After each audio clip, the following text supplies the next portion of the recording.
Moon Group of companies is a retail chain involved in the selling of daily consumer goods needs directly to the customer.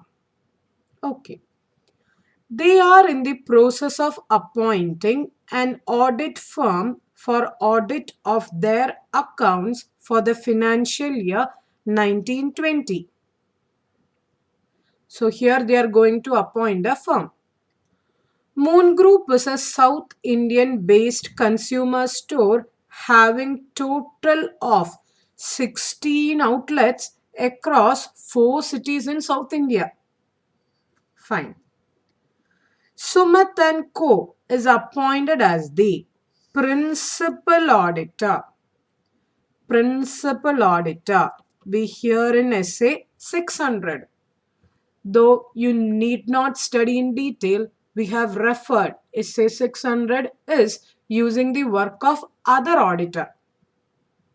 Wait, I'll come back to essay 600 after I read the question.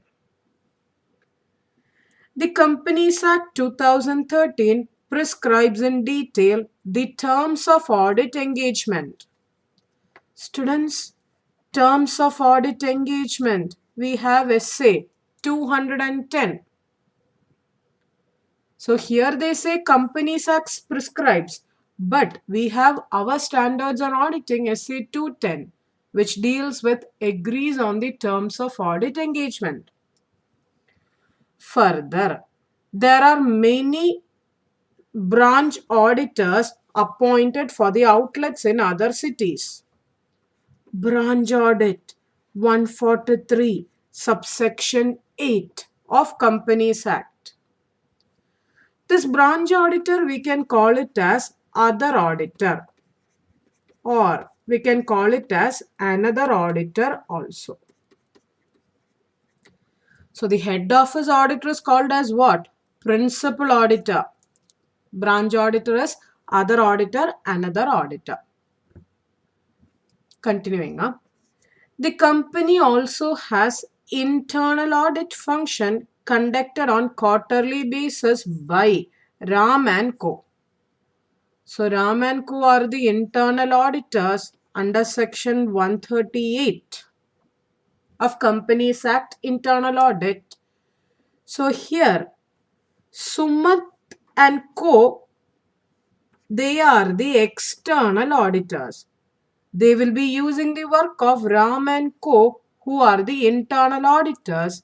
So one more essay will come into force, which is essay 610, using the work of internal auditor. Fine. First one. One of the customer discounts offered by the store is in the form of payback cards, where reward of the points were accumulated and customer can redeem the same on subsequent purchase. Okay. The management and internal auditors are of the opinion that points redeemed are treated as trade discount. The external auditors, see, here they say the external auditors are doubtful on this matter. So here external auditor, who is that Sumant and Co, do not actually agree with the treatment of management and internal auditor. Internal auditor is Ram and Co. See, our essay 610, which deals with using the work of internal auditor. That essay says external auditor may use the work of internal auditor provided external auditor will be held solely responsible. Meaning, they cannot relieve from their responsibility merely by saying that they have used the work of internal auditors. So the ultimate responsibility is on the head of external auditor. So here they say that external auditors are doubtful on the matter. the matter which is followed by management and internal auditor. So here, since external auditors are solely responsible, they have to follow their own opinion. Okay. B. One of the outlet in Chennai region is in the verge of getting closed and is only left with low value stock to be cleared before closure. During the year, sales were only around 1,40,000. Come on, 1,40,000. When compared to the whole company, this is immaterial. Materiality, SA 320. So this Chennai region is immaterial. And the auditor consider this compound as immaterial. Okay. They themselves say in the question. All other outlets are performing well with good revenue share. See students, in the above we said no. SA 600 shall also apply.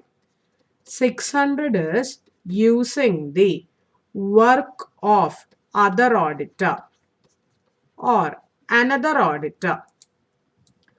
So here, principal auditor may use the work of other auditor, again, provided he will be held what? He will be held solely responsible.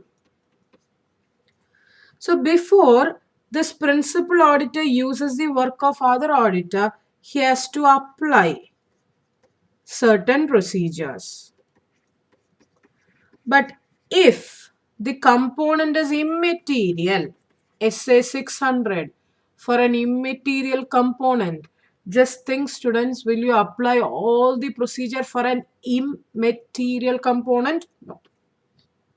So basically SA 600 requirement shall not apply. All those requirement under SA 600 shall not apply in case of a immaterial component. So in our example, this Chennai region is immaterial. So requirements of SA 600 will not apply. Okay. Now see.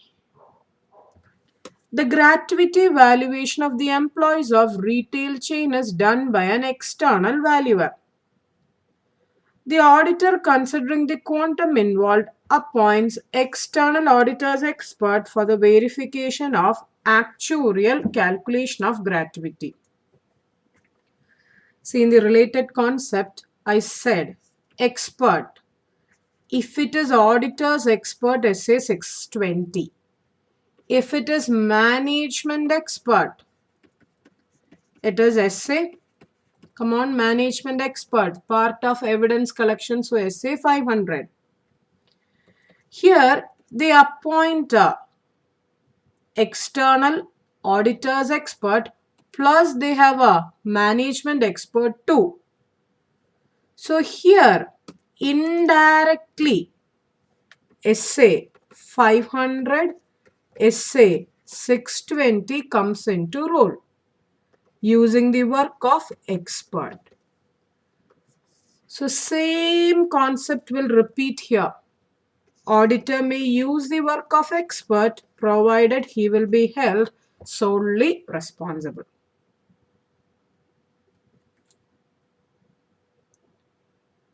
I hope you are clear with the interpretations.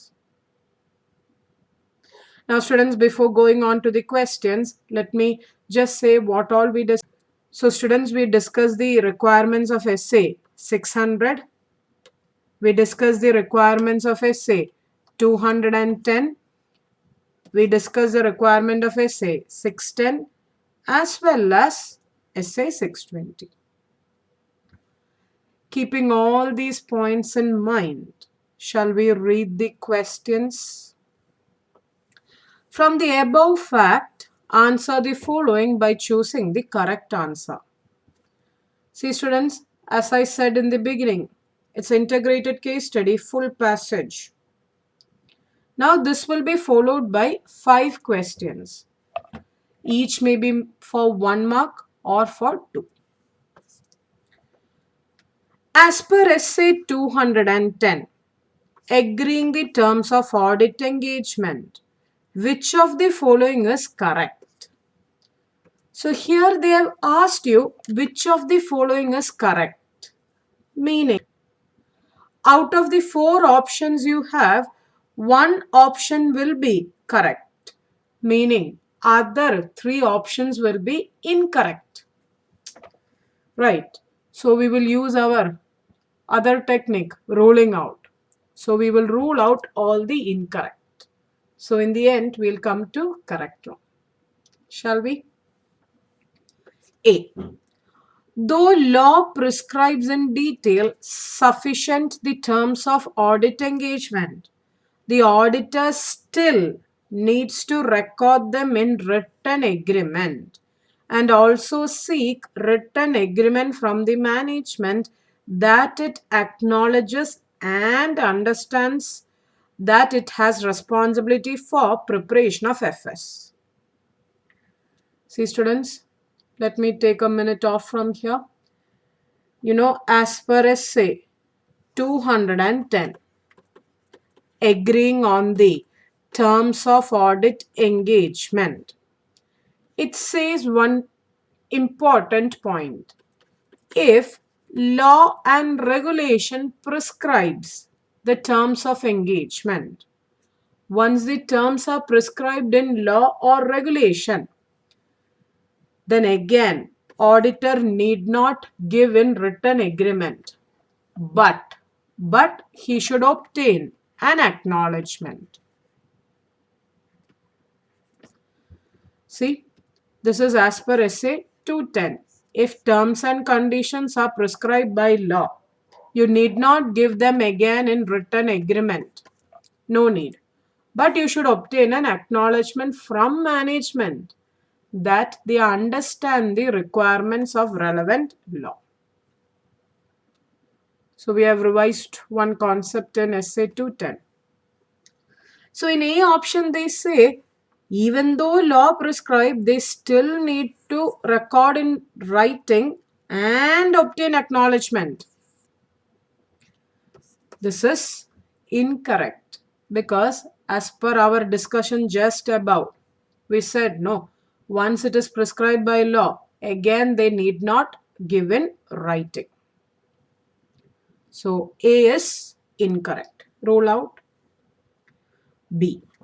Since the law prescribes in sufficient details the terms of audit engagement, the auditor need not record them in written agreement. Yes. Except for the fact that law or regulation applies and also seek an agreement from the management that it acknowledges and understands the responsibility for preparation of FS. This option seems to be the correct one. But wait, let us read C as well as D. C tells us, the auditor has to take extract of the law prescribing the details of terms of the audit engagement and obtain countersign. Nothing like that. You will not do that one. You should only obtain an acknowledgement. D. Though the law prescribes in detail the terms of audit engagement, auditors still need to record in written agreement. So here itself it's wrong. However, it need not seek written agreement from management that it acknowledges. It should seek. So it is not option D. So here clear cut the answer is B. So this particular MCQ, integrated case study MCQ, the first one is relating to essay 210. Agreeing on the terms of audit engagement. Clear? Okay. Moving on to the second question.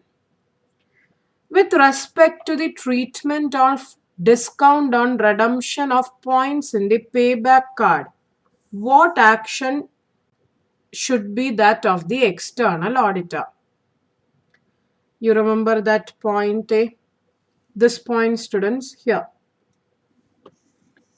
This one. There is a huge issue between the external auditors as well as the internal auditors.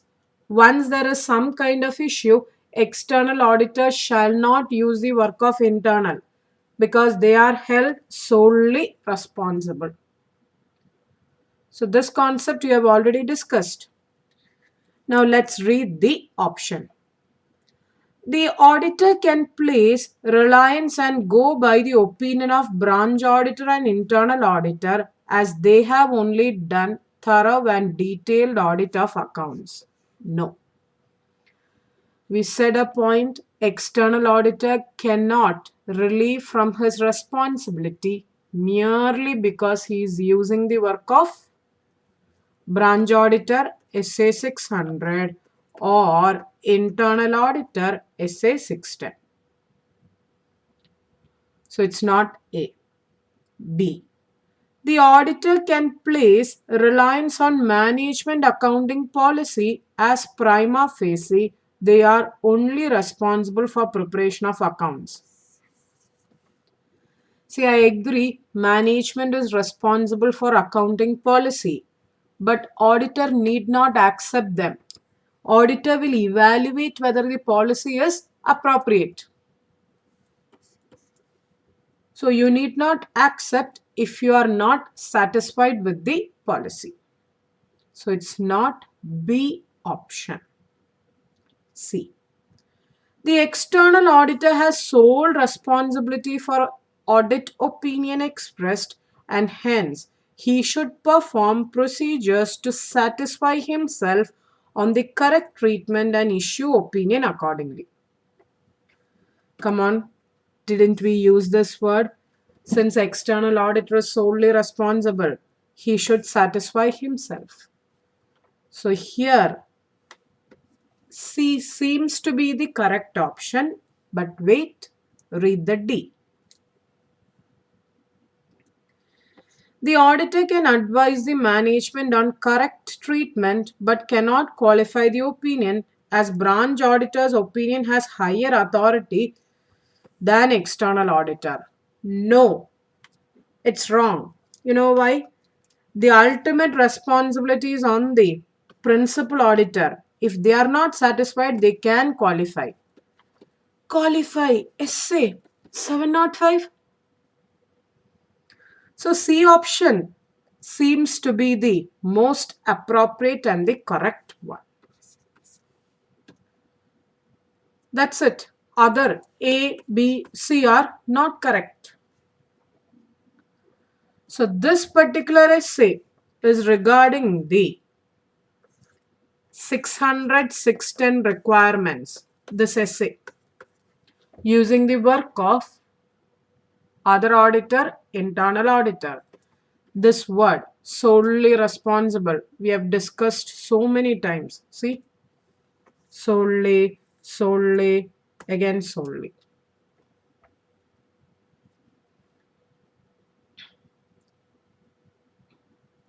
So third question, what is the main objective of external auditor when he uses the work of internal audit function of Ram and Co? Here it is SA 610. External auditor is going to use the work of internal auditor. Since he is solely responsible, external auditor shall apply certain procedures like, to what extent you can use, whether it is adequate, the qualification, etc.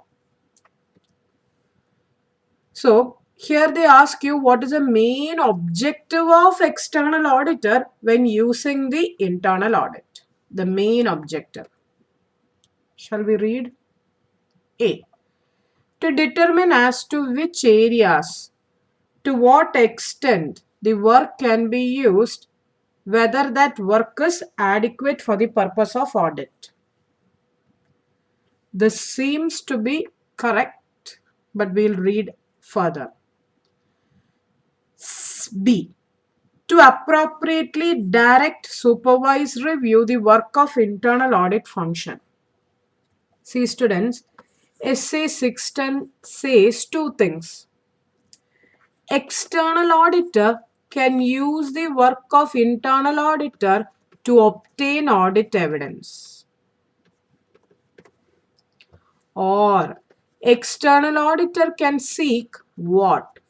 Direct assistance, like help of internal auditor. In such case only, if he is seeking direct assistance, internal auditor shall be under direction, supervision, review of external auditor. See, this direction, supervision and review by, who's doing this? By external auditor on internal audit function would come mainly if you are seeking direct assistance. Here in the question, there is no hint about the direct assistance.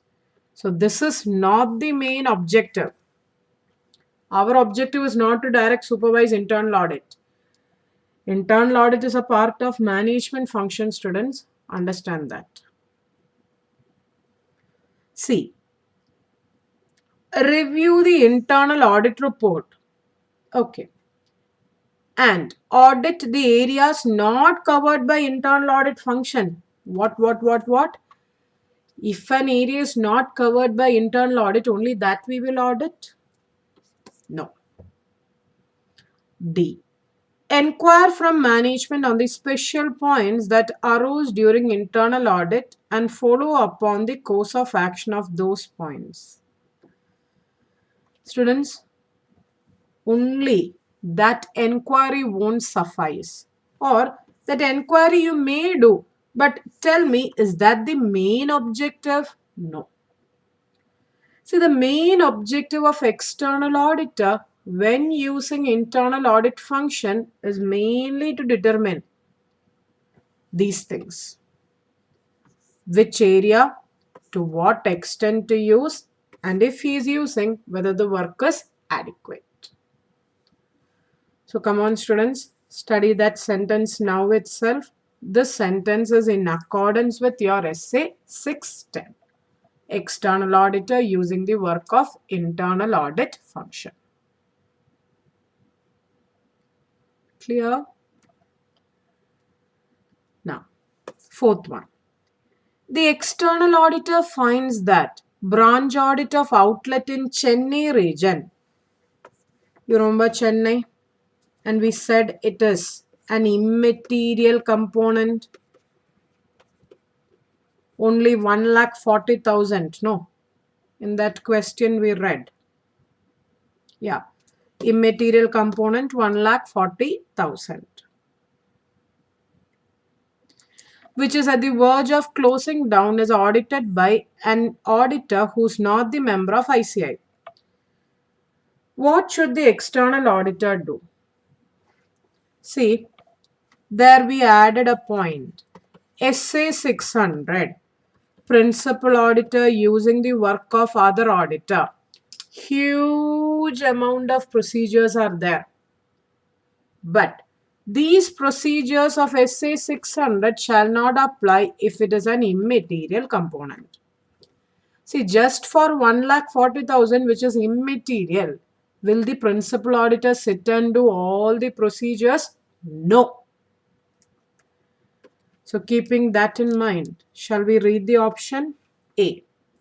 Since the professional competence of auditor is in question, the external auditor himself visit the premise and audit the accounts.